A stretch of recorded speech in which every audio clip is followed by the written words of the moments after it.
மத்தேயு 22. முழு இருதயத்தோடும் முழு ஆத்மாவோடும் முழு மனதோடும் அன்பு கூறுவாயாக. இது முதலாம் பிரதான கற்பனை. இரண்டாவது, இதற்கு ஒப்பாக இருக்கிற இரண்டாம் கற்பனை என்னவென்றால், உன்னிடத்தில் நீ அன்பு கூறுவது போல பிறரிடத்தில் அன்பு கூறுவாயாக என்பதை. கையை தட்டி. இந்த ரெண்டு தான்ட்டார். யார் சொன்னது யாரு? ஏசப்பாவே சொல்லியாச்சு. இந்த ரெண்டு ரொம்ப ரொம்ப ரொம்ப முக்கியம். இதற்கு ஒப்பாக இருக்கிற இரண்டாம் கற்பனை என்னவென்றால், உன்னிடத்தில் அன்பு கூறுவது போல பிறரிடத்தில் அன்பு கூறுவாயாக. சொல்லுங்க. இவ்விரண்டு கற்பனைகளிலும் நியாயப்பிரமாணம் முழுமையும் தீர்க்க தரிசனங்களும் அடங்கி இருக்கிறது என்றார். கையை தட்டி. இந்த ரெண்டு போதுமானது. இந்த ரெண்டுல தான் உலகமே இருக்கு. இந்த ரெண்டு இருந்தால் போதும். இந்த ரெண்டு சரியாக இருந்தால் போதும். வாழ்க்கை சூப்பராக இருக்கும். எத்தனை புரியுது?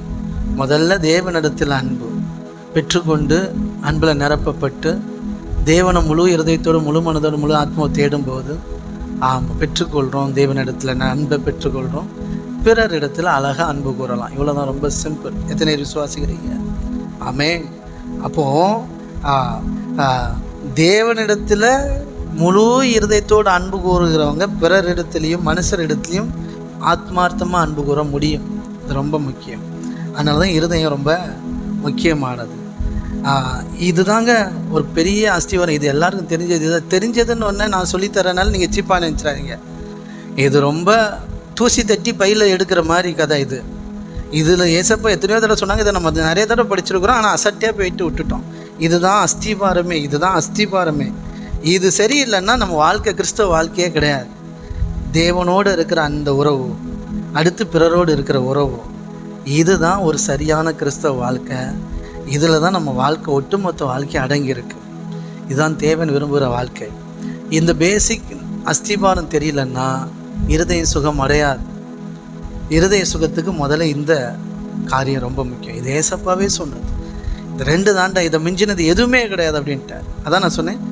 அன்பாக இருக்கிறவன் என்ன பண்ணுவான்னா, இந்த பவுல் சொல்கிற வசனத்தை பார்ப்போம் இல்லையா? கொலை செய்யாதிருப்பாயாக, களவு செய்யாதிருப்பா, இந்த எல்லாமே அன்புலேயே சரியாயிரும். இந்த அன்பு இருந்தாலே போதும், நீ எதையும் செய்ய மாட்டேன், இந்த தீமையான காரியங்களை செய்ய மாட்டேனார்.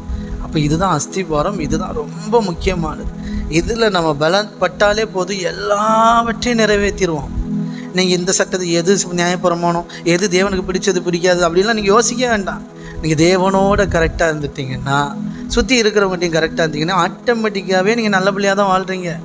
ஆட்டோமேட்டிக்காகவே நீங்கள் தேவனுடைய பிள்ளையாக தான் வாழ்கிறீங்க. எத்தனை புரியுது? Amen. Okay, God bless you. அதனால தான் பாருங்கள், அன்பே கடவுள் அப்படின்றாங்க இல்லையா? ஆமாம். அதனால தான் பாருங்கள், இன்றைக்கி ஏசப்பா சொந்த ரட்சகரை ஏற்றுக்கொள்ளலை. அவங்க ஒரு கடவுளை நம்புகிறாங்க. அந்த கடவுள் மேலே அன்பாக இருக்கிறாங்க. அந்த கடவுளுடைய வார்த்தைகளை கேட்டு அவங்க பிறரை நேசிக்கிறாங்க. பிறர் இடத்துல அன்பாக இருக்கிறாங்க. புரியுதுங்களா? அதுக்கு கிறிஸ்தவர்களாக தான் இருக்கணும்ட்டு இல்லை, புறஜாதிகளும் அப்படி இருக்கிறாங்க. ஆனால் இங்கே என்ன பிரச்சனைன்னா, இந்த முழுமையான அன்பு எங்கே இருக்குன்னா அது பிதாவின் இடத்துல தான் இருக்குது. இந்த முழுமையான அன்பு பிதாவை அறிஞ்சாதான் முடியும். கிறிஸ்துவின் மூலமாக தான் தெரியும்.